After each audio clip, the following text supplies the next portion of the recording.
Já que é para a gente falar sobre os homens mais ricos do país, já que é para a gente falar sobre injustiça, que é para a gente falar de assimetria da justiça, uma justiça que pune muito os mais pobres e alivia, é branda com os mais ricos e mais poderosos, nada melhor do que começar a semana trazendo essa notícia que o Globo trouxe e mais algumas outras para poder tacar pimenta nessa discussão, para poder temperar essa discussão. O Globo traz essa notícia, nesse final de semana, sobre quanto ganham os CEOs, Chief Executive Officer, presidente de empresa. Quanto ganham os presidentes de empresa mais bem remunerados do país. Eis que cá estamos, saindo de uma crise, com o país ainda vendo a fome como uma realidade, com o país ainda vendo o desemprego como uma realidade, com as pessoas que estão empregadas, muitas delas em empregos piores do que os melhores empregos que já tiveram em termos de remuneração. Ou seja, estamos voltando da crise. Mas isso é para a gente. Para nós, réis mortais.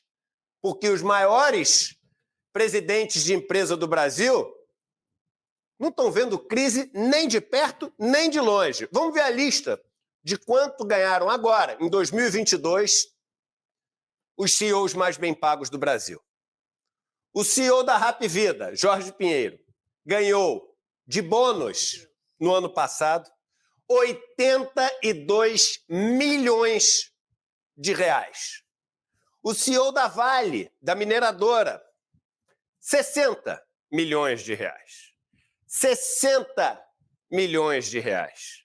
Do Itaú, 59 milhões de reais.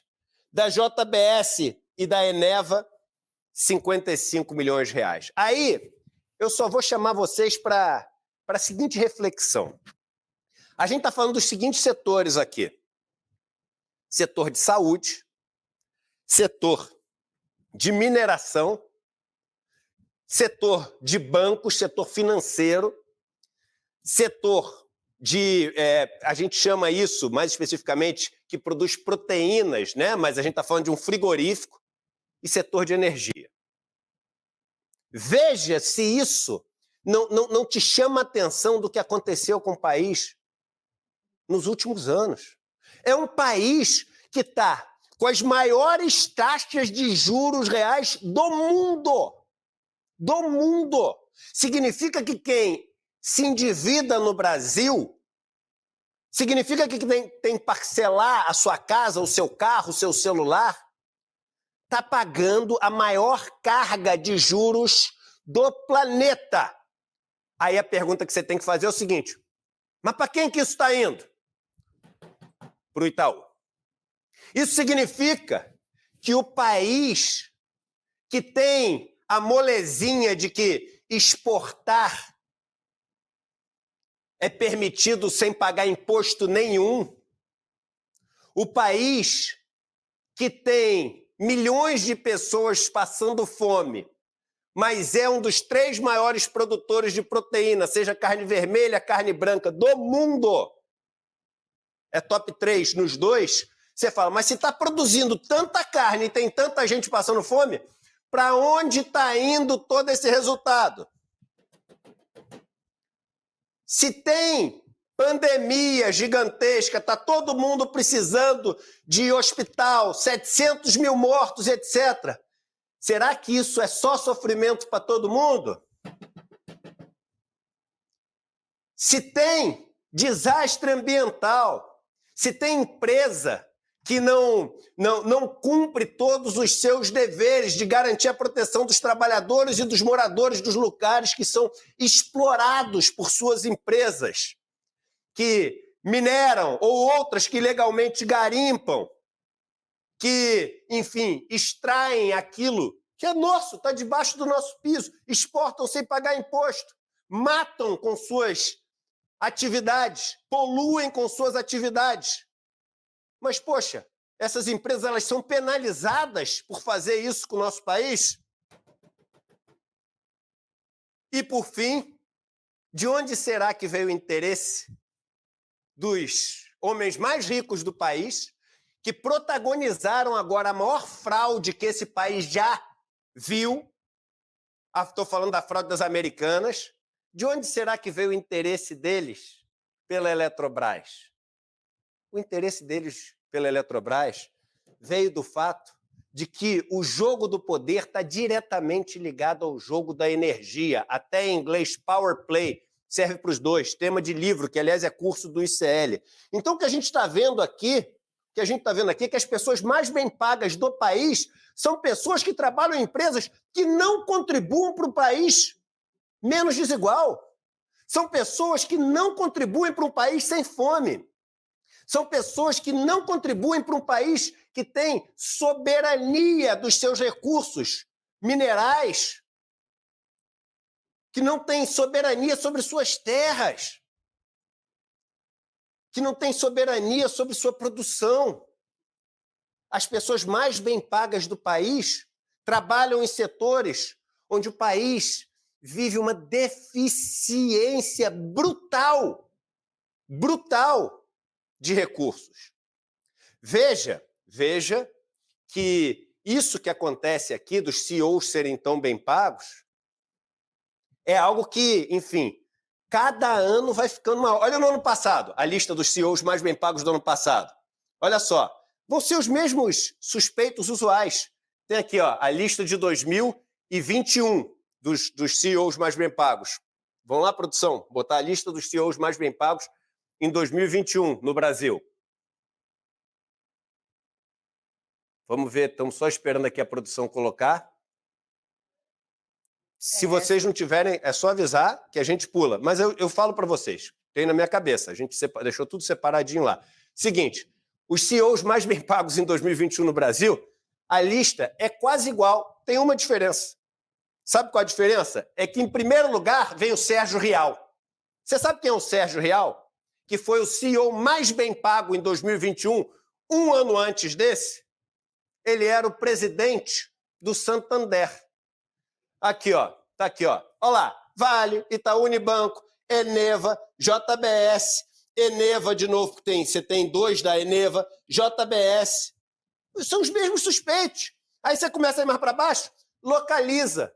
Quem é o dono da Localiza? O Salim Matar. O que o Salim Matar era durante esses anos aqui? Secretário do governo Bolsonaro.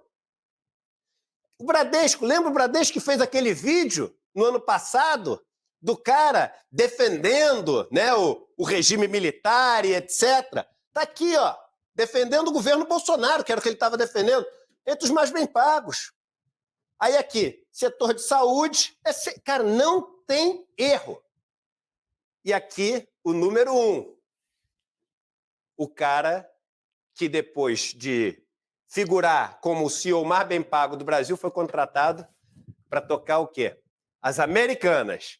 E eis que o CEO mais incrível, mais genial, mais bem pago, mais competente do Brasil aceita ir trabalhar numa empresa que cometeu a maior fraude da história desse país e ficou surpreso. E não sabia de nada. E caiu nessa roubada. Eu acho que todo mundo pode ser bobo, mas põe um limite no quanto você pode ser bobo. Todo mundo pode ser tolo, ingênuo, mas a gente tem limite. Vamos ver, porque essa questão dos CEOs serem bem pagos, isso mostra um problema que é global. E eu vou aconselhar vocês a seguir esse perfil aqui. Põe aqui, Robert Reich. Esse cara, R.B. Reich, ele foi secretário do Trabalho do governo Clinton nos Estados Unidos. Ele tem um documentário no Netflix que é Saving Capitalism, Salvando o Capitalismo. E esse cara é incrível, incrível. E ele faz posts excepcionais. Esse post que ele fez semana passada mostra o seguinte: a razão, ou seja, a proporção do quanto ganha o presidente de uma empresa em relação ao salário médio daquela empresa, ou seja, quanto que é a disparidade salarial na empresa entre quem mais ganha entre aquilo que as pessoas ganham na média. Em 1965, era 20-1. O presidente da empresa ganhava 20 vezes mais do que a média dos trabalhadores da empresa. Em 1965. Em 89, passou para 61-1, 61 vezes mais. Hoje, é 400, para ser mais exato, 399 vezes. Hoje, o presidente de uma empresa que já ganhava 20 vezes mais do que a média das pessoas da empresa, hoje ganha 400 vezes mais do que a média dos trabalhadores da empresa. E veja que eu deixei o que ele escreve no post aqui embaixo, que é muito interessante, que ele fala o seguinte: a produtividade dos trabalhadores, worker productivity, a produtividade dos trabalhadores cresceu no período de 79 a 2021 3,9 vezes. Os trabalhadores estão produzindo, pela mesma hora de trabalho, 4 vezes mais do que antes.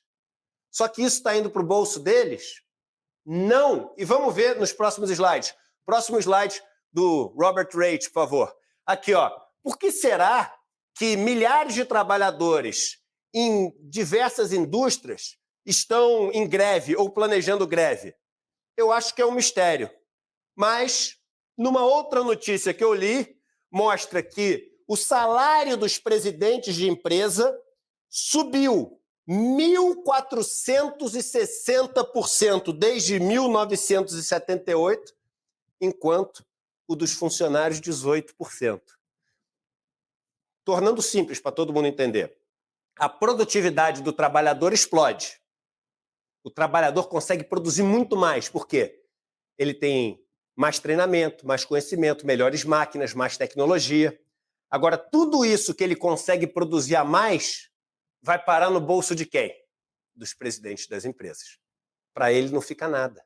Você imagina que de 1978 até hoje, a gente está falando, irmão, de quase 50 anos. Em quase 50 anos, ele aumentou o que ele recebe 18% só. Enquanto os presidentes de empresa multiplicaram por 15. Multiplicaram por 15. Vamos para o próximo post dele, que agora é mais interessante aí. Mas a gente está fazendo isso porque a gente, né, acredita, hashtag só que não, né? Isso aqui é irônico, modo irônico. A gente acredita que o capitalismo, com a sua mão invisível e o livre mercado, vai fazer com que as coisas, enfim, que o trickle-down economics, que é a economia do gotejamento, que as coisas por meritocracia sejam distribuídas da melhor maneira. Eu sempre disse, não há... e quem assiste minhas aulas sabe, eu sempre falei que essa história de livre mercado é conto da carochinha. Me dá um exemplo de livre mercado. Nos Estados Unidos, o pior país onde sempre teve monopólio, onde sempre os monopólios tiveram um lobby gigantesco na política, onde o governo sempre ajudou os monopolistas e acreditou nos monopólios, e hoje tem a história de livre mercado.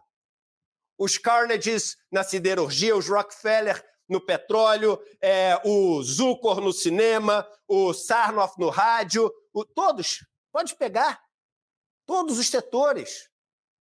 Hoje em dia os setores de internet são todos monopolistas e tem um discursinho de livre mercado. Diz o Robert Reich, o livre mercado é nada mais do que um mito conservador. Uma mentira. O mercado é produto do poder. Repete, o mercado é produto do poder. Repete, o mercado é produto do poder. E tatua no braço para lembrar todo dia. O mercado é produto, é resultado, é consequência do poder. Bilionários que herdam sua fortuna. Bilionários que fazem esquemas com juízes, que têm proximidade com o judiciário. Bilionários que compram políticos. Bilionários que monopolizam os mercados. É assim tão simples. É assim tão simples. E aí a gente vai para os Estados Unidos e se pergunta, poxa, lá também aconteceu isso? A gente viu aqui, mas lá os presidentes das empresas também estão ganhando muito mais mesmo? Porque aqui está ganhando quase 100 milhões. Olha o número lá de fora. Põe aqui o número lá de fora. Quanto ganham os 10 CEOs mais bem pagos no ano passado? O primeiro deles, da Blackstone, aí aqui só uma curiosidade, né? Como tudo rima. Blackstone quer dizer pedra preta. Como é que se fala na linguagem de, acho que, se não me engano, é Tupi, Guarani, pedra preta? Itaú. Itaú.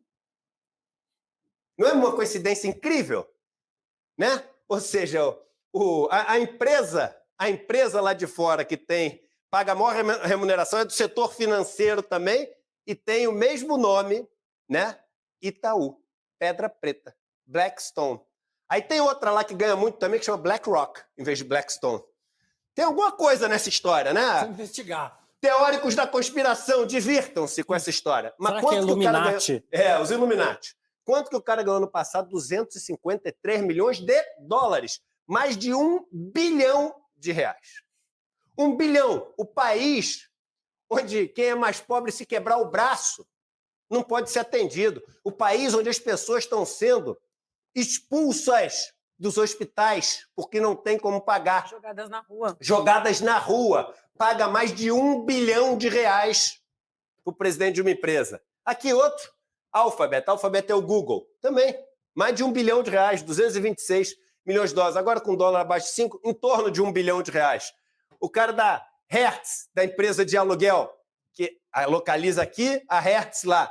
Os mesmos setores. Setor financeiro, setor de saúde, o setor de aluguel de automóveis. E lá fora você tem, além desses, o setor de tecnologia, né? Que são essas big techs. Então, tudo isso está ligado à minha ida amanhã na CPI das Americanas.